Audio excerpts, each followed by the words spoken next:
Question number 41। ये expression आपका दिया हुआ है और ये वैल्यू आपका दिया हुआ है, इसको आप लोग को सॉल्व करना है।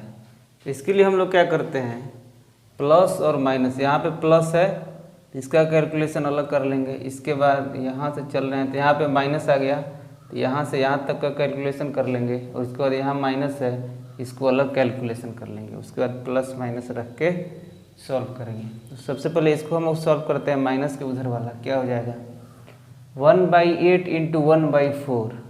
ठीक है, तो पहले क्या होगा, डिवीजन है तो डिवीजन होगा, तो 8 ऊपर जाएगा तो 2 चौके 8, 4 ऊपर, फिर गुना हो जाएगा 4 नीचे, तो इसका वैल्यू तो 1 आ गया।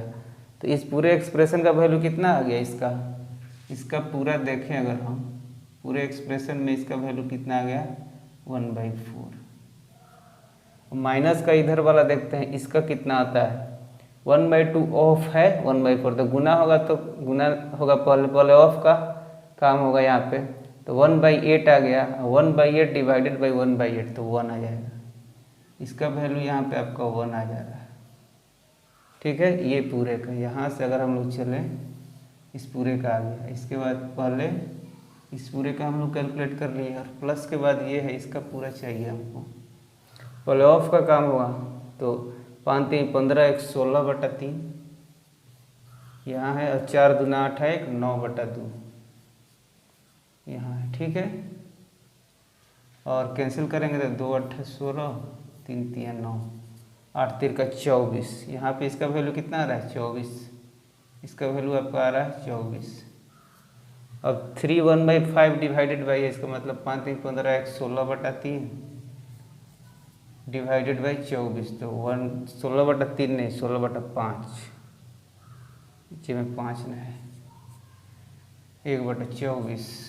8 से काट जाएगा, 8 दूना 16, 8 3 के 24 इज इक्वल टू 2/15। एक वैल्यू हम लोग का यहाँ से आ गया। ये सारा कैलकुलेशन आपका इसी के लिए था यहाँ से, और एक वैल्यू यहाँ पे ये मिला हुआ है, और एक वैल्यू ये, 3 वैल्यू हम लोग को मिल गया। अब सब रख देंगे। इसके पहले इसका वैल्यू कितना है, 2/15 यहाँ रखते हैं, यहाँ कर रखते हैं 2/15 प्लस 1 माइनस 1/4 क्या हो जाएगा आपका, 4 में से गया 3/4, 2/15 जोड़ 3/4, एलसीएम कितना हो जाएगा, 15 और 4 का 60। 15 चौके 60, 4 दूना 8। ठीक है, और 4 से 15 3 45, 8 प्लस 45 कितना आ गया, 53/60। 53 आ गया ना आपका, आंसर कर देंगे। 60 लिखने की आपको जरूरत भी नहीं है, 53 आ गया आंसर।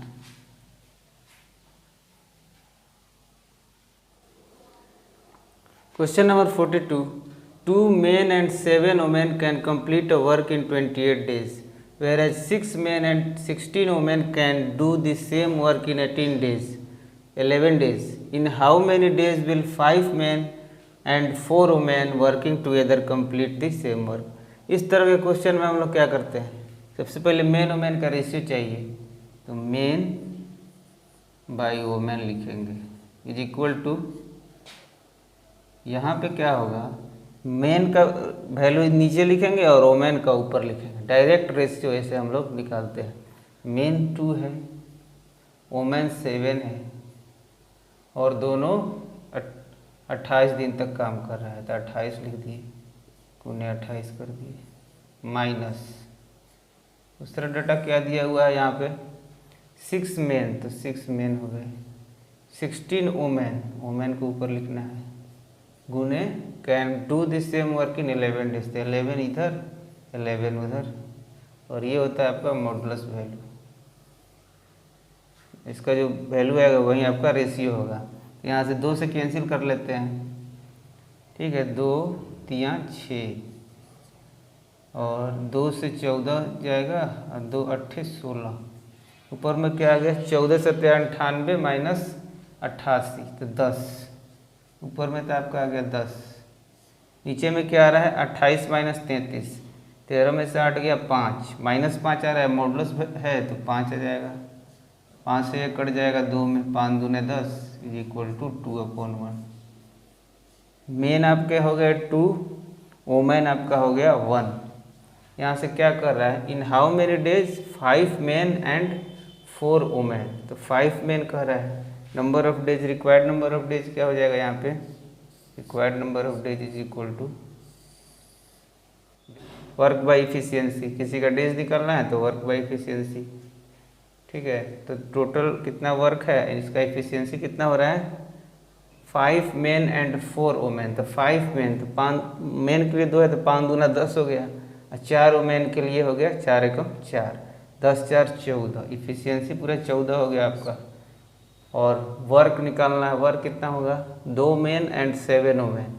कितना दिन में काम कर रहा है, 28 दिन। तो 28 दिन, इफिशियंसी कितना हो रहा है, 2 मेन का 2 दूना 4 और 7 वोमेन का 7, 7 4 11, यहाँ 11 आ गया, ठीक है। यहाँ पे 14 दूना 28, 11 दूना 22, 22 डेज आपका आंसर हो जाएगा, ठीक है।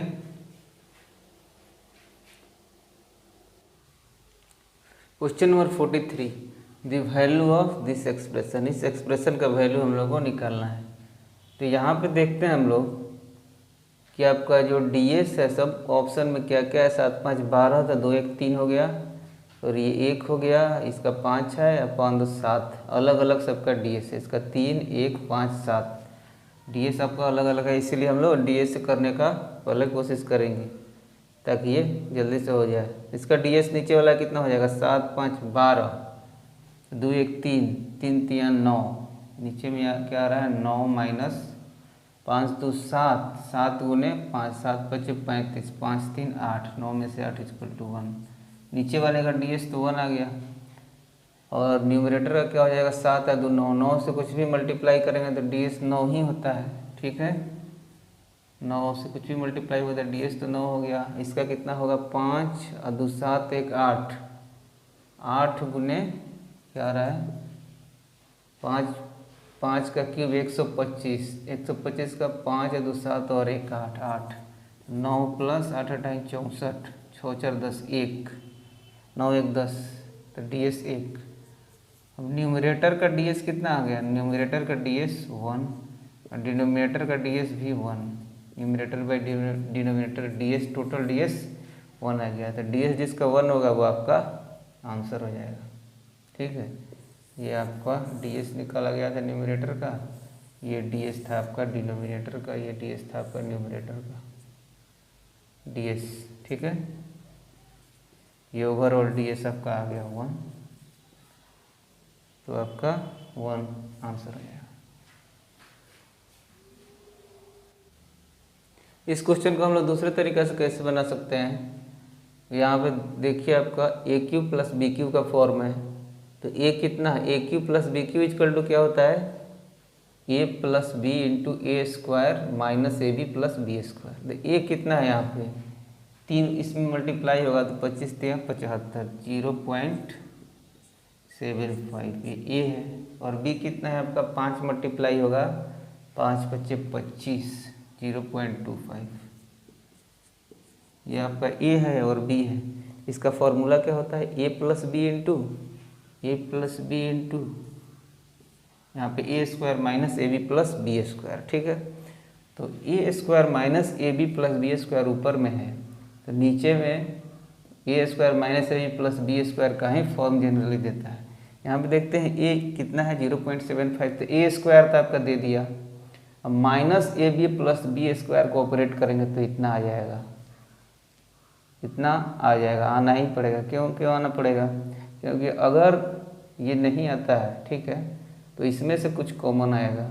अगर इसमें से कुछ कॉमन आएगा आपका तो a² का फॉर्म तो आपका नहीं रह पाएगा। तो जब a² का फॉर्म नहीं रह पाएगा तो ऊपर तो कैंसिल आपका होगा नहीं, ऊपर आपका पूरी तरह से कैंसिल नहीं होगा, इसलिए यहाँ से दिखाई दे रहा है निश्चित रूप से ही ये आपका b² - ab को का जो आएगा रिजल्ट वही दिया हुआ है, इसीलिए ये आपका ऊपर वाले से कैंसिल हो जाएगा और यही आपका आंसर हो जाएगा। ये कितना आ जाएगा इक्वल टू 1 आपका आंसर। इसको आपको यहाँ पर चेक करने की कोई ज़रूरत नहीं है क्योंकि ये स्क्वायर दिया हुआ है। ऐसे आप लोग देख लीजिए, अगर देखना है तो इस तरह से देखिए। बी स्क्वायर कितना हो जाएगा 25, ये बी है आपका, ठीक है। तो बी स्क्वायर 25 का 625 होता है। B square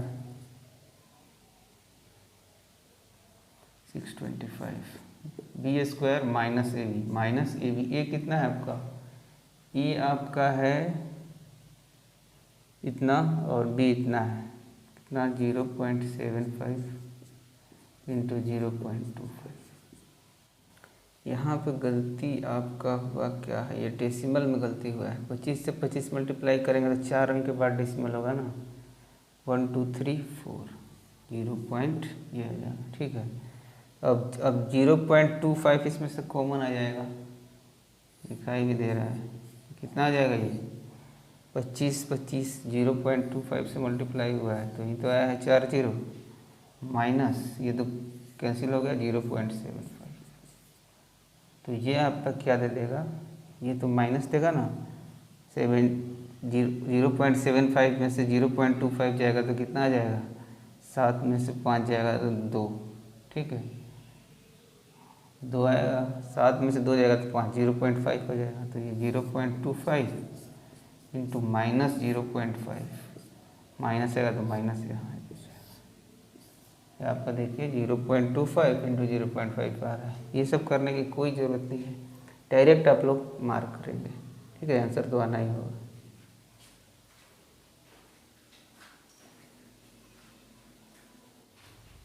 question number 44, secant PAB, secant का मतलब आ गया, तो ये ज्योमेट्री का क्वेश्चन है। तो फिगर हम लोग देखते हैं क्या है इसका, सर्किल होगा, सर्किल में सीकेंट होता है आपका, ये सर्किल आपका हो गया,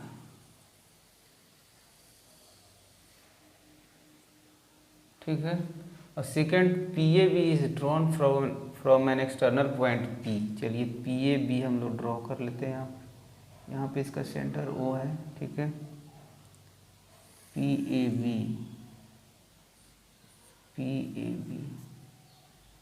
सर्किल का सेंटर तो वही होता है generally, circle with center O, ठीक है, intersecting at A and B, ठीक है। Second if OP is equal to 18, OP दे दिया है आपको यहाँ से यहाँ तक,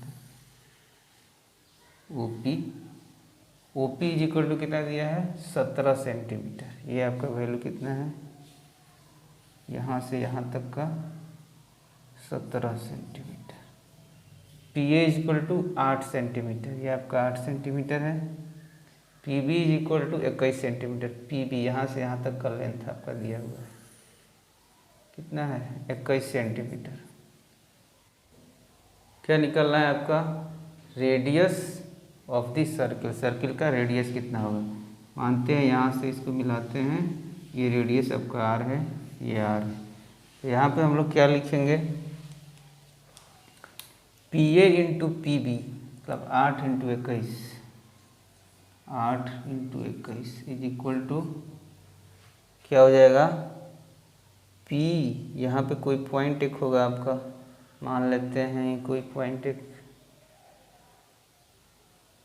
आपका, कोई भी पॉइंट मान लीजिए ABC मान लेते हैं, PC इंटू CD मान लेते हैं, चलिए PC इंटू PD, ठीक है।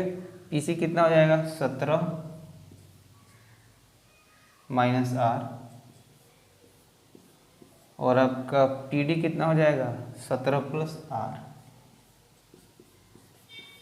यहाँ पे देखिए ऑप्शन में यूनिट डिजिट ऑप्शन के सारे क्या हैं, अलग अलग हैं। पहला में आपका 0 है, दूसरा में 2 है, उसके बाद 1 है और 5 है, सारे यूनिट डिजिट अलग हैं, इसीलिए हम लोग यूनिट डिजिट पे ही वर्क करेंगे। इसका यूनिट डिजिट 8, इसमें क्या हो जाएगा 17 का स्क्वायर, ए माइनस बी इंटू ए प्लस बी, ए स्क्वायर माइनस बी स्क्वायर, 17 का स्क्वायर 289, यूनिट डिजिट आपका आ गया 9 माइनस R स्क्वायर, ठीक है। R स्क्वायर कितना आ गया आपका, 9 में से 8 गया 1, तो यहाँ पे R का वैल्यू क्या होगा, लास्ट में सब यूनिट डिजिट है आपका, ठीक है। तो R का वैल्यू क्या होगा, या तो 1 होगा या तो 9 होगा, इन कोई एक होता है, ठीक है। तो यहाँ पे 9 तो ऑप्शन में है ही नहीं, सारा यूनिट डिजिट आपका 1 ही है, 9 ऑप्शन में नहीं है, तो 1 आपका आंसर हो जाएगा। यहाँ पे आपका ये क्या है, यूनिट डिजिट, ये भी आपका यूनिट डिजिट है, ये भी यूनिट डिजिट है, ठीक है, ये आपका यूनिट डिजिट है। इस तरह से इसको कर लेंगे।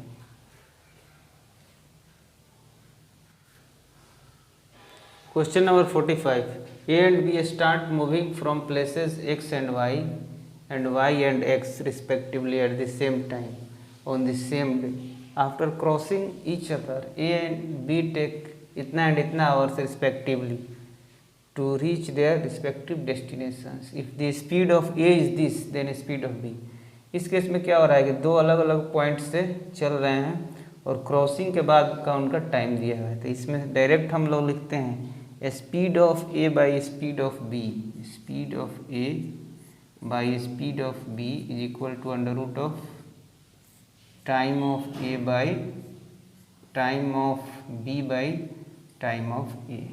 अपोजिट हो जाता है यहाँ पे, time of b is equal to, यहाँ पे दिया हुआ है जो लिखते हैं, टाइम ऑफ बी कितना दिया हुआ है, ए कितना दिया हुआ है नीचे वाला 5/4/9, 9 × 5 = 45, 4 × 49/9, 49/9। बी कितना दिया है 9, रूट से बाहर जाएगा तो कितना आ जाएगा 9/7, ठीक है। और स्पीड ऑफ ए कितना दिया हुआ है यहाँ पे, स्पीड ऑफ ए दिया हुआ है आपका 33, तो स्पीड ऑफ बी निकालना है।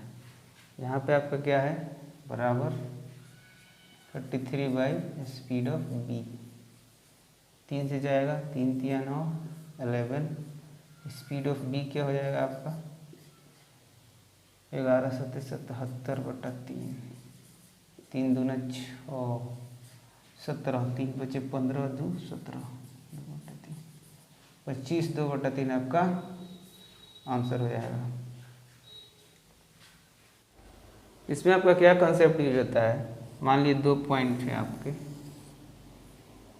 x और y, यहाँ पे मान लीजिए a और b, a x से चलना शुरू करता है, b y से चलना शुरू करता है सेम टाइम पर। मान लीजिए ये p पॉइंट पे मिल गए और p के बाद a को मान लीजिए यहाँ तक पहुँचने में t टाइम लग गया और b को उधर से x तक पहुँचने में t भी टाइम लग गया। तो इसके लिए हम लोग क्या लिखते हैं, speed of a by speed of b is equal to under root of time of a by time of b। इसी को हम लोगों ने यहाँ यूज किया।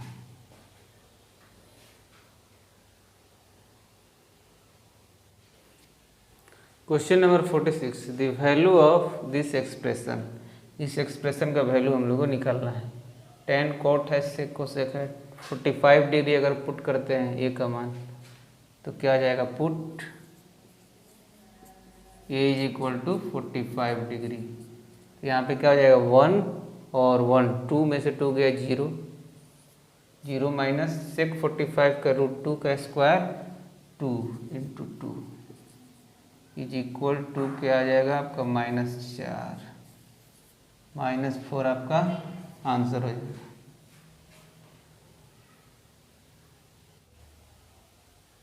Question number 47, what price should Neeraj mark on a shirt that cost Rs at 40 so as to earn a profit of 18% after allowing a discount of 16% on the marked price। ये आपका option दिया हुआ है, ठीक है। तो इसमें क्या क्या कर रहा है आपका, कितना आपका मार्कअप करे। तो आपका दिया हुआ क्या हुआ है, कॉस्ट प्राइस, आपका कॉस्ट प्राइस दिया हुआ है। तो क्या करते हैं, कॉस्ट प्राइस को हम लोग 100 मान लेते हैं, ठीक है। इसके बाद इस पर कुछ मार्कअप किया होगा, कुछ मार्कअप किया होगा, मार्कअप करने के बाद आपका इसको बेचा होगा। तो कितना प्रॉफिट पे बेच रहा है 18%, तो 118 आपका हो जाएगा सेलिंग प्राइस। उसके बाद जो भी मार्क प्राइस है उस पर कितना डिस्काउंट दिया है 16%, 16% का वैल्यू कितना हो जाएगा 4 चौके 16 और 25 चौका 100, डिस्काउंट होगा तो माइनस साइन, 25 में से 1 जाएगा तो क्या हो जाएगा आपका 25 में से 4 जाएगा तो 21/25, ये आपका मल्टीप्लाइंग फैक्टर हो गया। मार्क प्राइस से जाएंगे तो 21/25 से मल्टीप्लाई करेंगे। अब हमको आना है सेलिंग प्राइस से मार्क प्राइस, तब क्या करेंगे, इसको मल्टीप्लाई कर देंगे 25/21 से, ठीक है। ये मल्टीप्लाई होगा तो यहाँ पे जो आएगा वो आपका मार्क प्राइस आ जाएगा। चलिए, तो मार्क प्राइस आपका आ गया, कितना आ जाएगा, इसका मल्टीप्लिकेशन 118 इंटू 25/21, यह आपका आ गया मार्क प्राइस। अब दिया हुआ क्या है, कॉस्ट प्राइस दिया हुआ है। 100 का वैल्यू कितना दिया हुआ है, 100 का वैल्यू आपका दिया हुआ है 840, तो 100 का वैल्यू यहाँ पे दिया हुआ है आपका 840, तो 1 का वैल्यू कितना आ जाएगा, 840/100। हम लोगों को निकालना कितना है, इसका पूरा वैल्यू निकालना है। इसका वैल्यू कितना हो जाएगा आपका 840/100 इंटू, एक का वैल्यू है तो इतना का वैल्यू के लिए इतना से मल्टीप्लाई करना पड़ेगा, 118 इंटू 25/21, ये आपका डिस्काउंट के लिए हमने निकाला था, ठीक है। और ये आपका निकाल रहे हैं क्या, mark price, mark price markup करने के बाद आया। इसको अब देखते हैं कैंसिल होने वाला है, तो कैंसिल 0 से 0 हो रहा है, 21 चौके जा रहा है, और 2 से चला जाएगा 2 25 10, 5 दूना 10, और 5 25 25, और 2 दूने 4, तो कितना आ रहा है आपका, 5 दूने 10 हो गया तो 1180, ये आपका आंसर आ रहा है। आंसर में है कहीं, यस 1180 यहाँ पे आंसर है। Question number 48, a dealer marks his goods at 40% above cost price. Cost price से 40% अबव मार्क करता है। He sells 60% goods at mark price giving 10% discount and the rest by giving 50% discount on the mark price. What is the overall profit या loss? यहाँ पे क्या हो रहा है, और dealer marks his goods at 40% above his cost price. तो 40% का मतलब 4/10 2/5, तो 2/5 हो रहा है, ठीक है, 2/5 आपका हो रहा है। यहाँ पे प्लस हो जाएगा तो 5/7, ये आपका कॉस्ट प्राइस है, ये आपका मार्क प्राइस हो गया। उसके बाद क्या आ रहा है, क्या कर रहा है, इसे 60% ऑफ द गुड्स, 60 6/10, 2 3 6, 2 5 10, ये हो गया आपका टोटल गुड्स, ये आपका टोटल गुड्स हो गया, टोटल गुड्स आपका ये हो गया at the mark price giving 10% discount. 10% discount का मतलब 1/10, 1/10 का मतलब 9/10, ये डिस्काउंट आपका है, ठीक है। And the rest by giving 50% का वैल्यू कितना आता है 1/2। यहाँ से हम लोग क्या करेंगे, ये गुड्स आपका था, टोटल गुड्स, ये आपका गुड्स है। तो हम लोग देखते हैं यहाँ पे 5 आ रहा है मार्क प्राइस और कॉस्ट प्राइस में, और डिस्काउंट में 10 आ रहा है, तो 10 ले लेते हैं, और 2 आ रहा है तो एलसीएम 10 ही ले लेते हैं आपका कॉस्ट प्राइस, और टोटल गुड्स को हम लोग 5 ले लेते हैं। तो कॉस्ट प्राइस आपका कितना हो गया, यहाँ से अगर हम लोग लिखते हैं कॉस्ट प्राइस, कॉस्ट प्राइस हमने क्या मान लिया 10। उसके बाद मार्क से गुड्स 40%, तो मार्क प्राइस कितना हो जाएगा 14, 40% 4 ऐड हो जाएगा।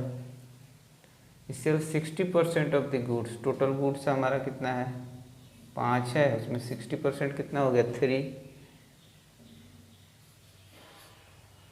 तो बच कितना गया आपका 2 बच गया। Sells 60% of the goods at mark price giving 10% discount, तो SP1 10% इसका डिस्काउंट इस पर करना है, तो 14 में से 10% डिस्काउंट होगा, मतलब 9/10 से गुना हो जाएगा, ये 14 9 1 26, 9 4 36 के 6 में 2 9 का 9 2 9 3 12 126 आ रहा है, और 10 है तो 12.6 आ गया। यहाँ पे आपका 3 गुड्स बेच रहा है इस पे। उसके बाद कह रहा है एंड द रेस्ट कितना बच गया 2 बाई गिविंग 50%। तो SP2 कितना आ जाएगा 50% डिस्काउंट 7 आ जाएगा, 14 में से 14 का हाफ हो जाएगा 7। अब हम लोग यहाँ देखते हैं कि टोटल CP कितना हो जाएगा 50, टोटल SP कितना हो जाएगा 12.3 7 दूना 14, S1 प्लस S2 आपका कितना आ जाएगा यहाँ टोटल SP 7 दूना 6 तिरका 18 का 8, हाथ में 1 3 दूना 6 और 1 7, 3 से 1 37.8 प्लस 14 कितना आपका आ रहा है यहाँ पे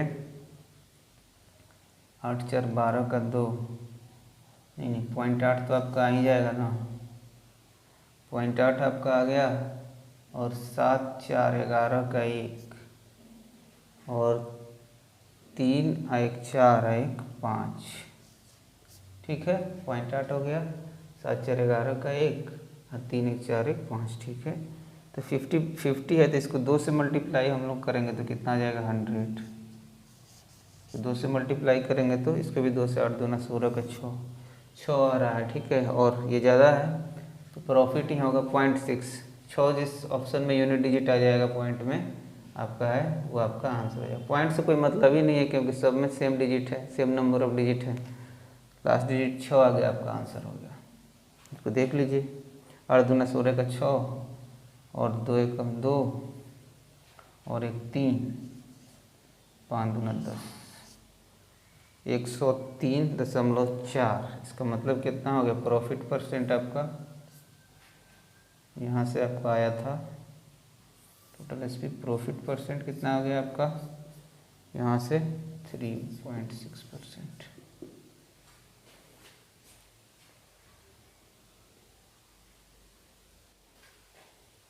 question number 49, from the top of a hill, इसका मतलब क्या होगा, ये आपका ट्रिग्नोमेट्री में हाइट एंड डिस्टेंस का क्वेश्चन है। इसको भी बिना फिगर से समझना बहुत मुश्किल है, फिगर भी हम लोग को तुरंत बनाना पड़ेगा। From the top of a hill 240 meter high, the angle of depression of the top and bottom of a pole are दिया हुआ है। तो हिल बनाते हैं सबसे पहले, आपका हिल हो गया, ये आपका हिल हो जाएगा, ठीक है। ये आपका पोल हो गया, 240 मीटर इसका डिस्टेंस दिया हुआ है, ये दिया हुआ है 240 हिल का, ठीक है। Angle of depression of the top and bottom of a pole है, तो टॉप का क्या होगा आपको मान लीजिए, थोड़ा सा बढ़ाते हैं इसको, टॉप का आपका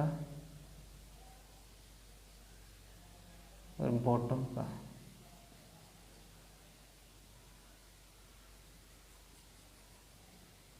ये कितना दिया हुआ है आपका, टॉप का तो दिया है 30 डिग्री, बॉटम का दिया है 60 डिग्री, ठीक है।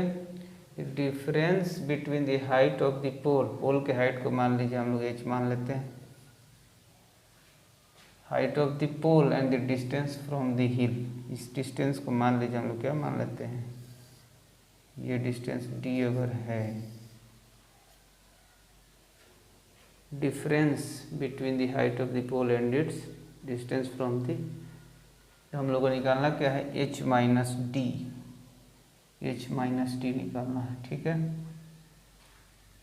यहाँ से जो निकालने वाली वैल्यू है वो है आपका h माइनस डी, यहाँ लिखते हैं h माइनस डी हम लोग को निकालना है। तो इसमें हम लोग क्या करते हैं, सबसे पहले आपका 30 का जो वैल्यू होता है उसको लिखेंगे, फिर 60 का वैल्यू लिखेंगे। 30 क्या है 1/√3, तो ये आपका हो गया 1 और ये आपका हो गया √3। उसी तरह 60 को अगर हम लोग लिखेंगे तो क्या लिखेंगे √3/1, तो ये पूरा वैल्यू हो जाएगा √3, यहाँ से यहाँ तक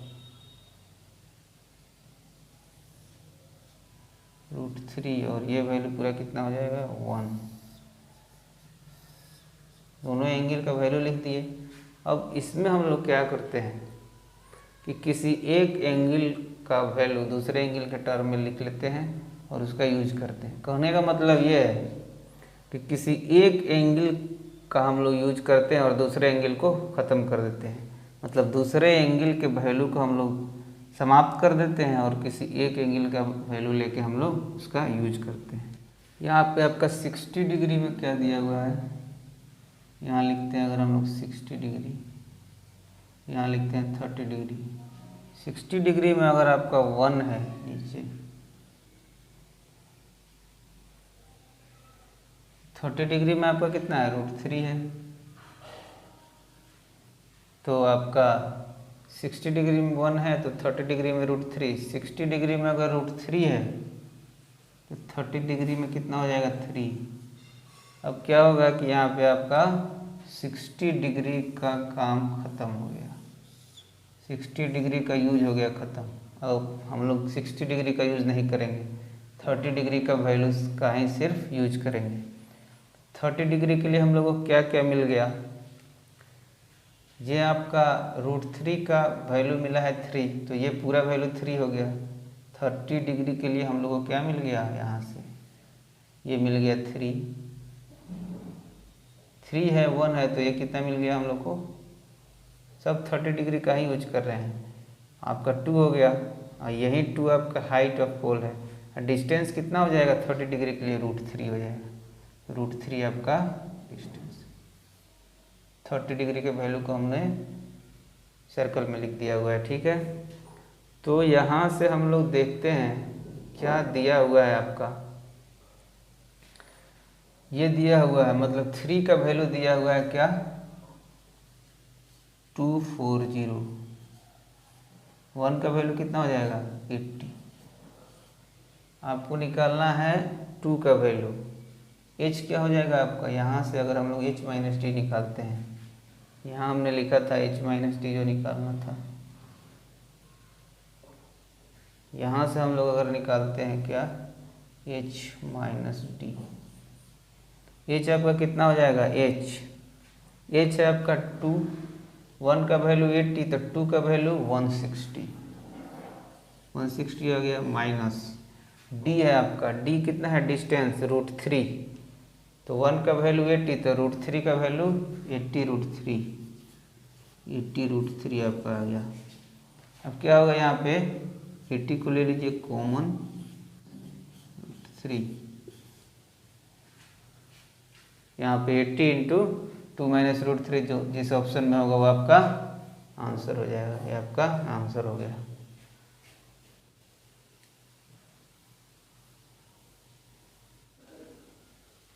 question number 50, if a regular polygon has 16 sides then what is the measure in degrees of its each interior angle. तो यहाँ पे हम लोग क्या करते हैं, 16 साइड का पॉलीगन है और इंटीरियर एंगल पूछ रहा है, तो सबसे पहले हम लोग एक्सटीरियर एंगल निकाल लेते हैं। Exterior angle equal to 360 by number of sides. ये 8 से जाएगा क्या, 8 चौके 32, 8 पच्चीस 40, 8 दूना 16 बराबर 22.5। अब आपका इंटीरियर एंगल कितना हो जाएगा, each interior angle 180 minus 22.5 is equal to 0.5, तो वहीं जाएगा। 0.5 का मतलब हाफ, हाफ आपका 2 ऑप्शन में है। अब 0.5 आ गया तो ये बचेगा 9 में से 2 जाएगा 7, यहाँ पे 7 आ गया ना, 157.5 डिग्री को मार्क कर देंगे, क्योंकि 7 आ रहा है, 0.5 का मतलब हाफ होता है। ऐसे इसको देखिए, ये 9 हो गया तो ये 7 में से 2 हो गया 5 और एक 157.5, यही हो गया हाफ। दूसरे तरीका में आप लोग डायरेक्ट इंटीरियर एंगल कैसे निकालेंगे, 180 into n-2 divided by n, यहाँ पे n क्या है, नंबर ऑफ साइड 60, इसमें पुट कीजिएगा और आपका आंसर आ जाएगा।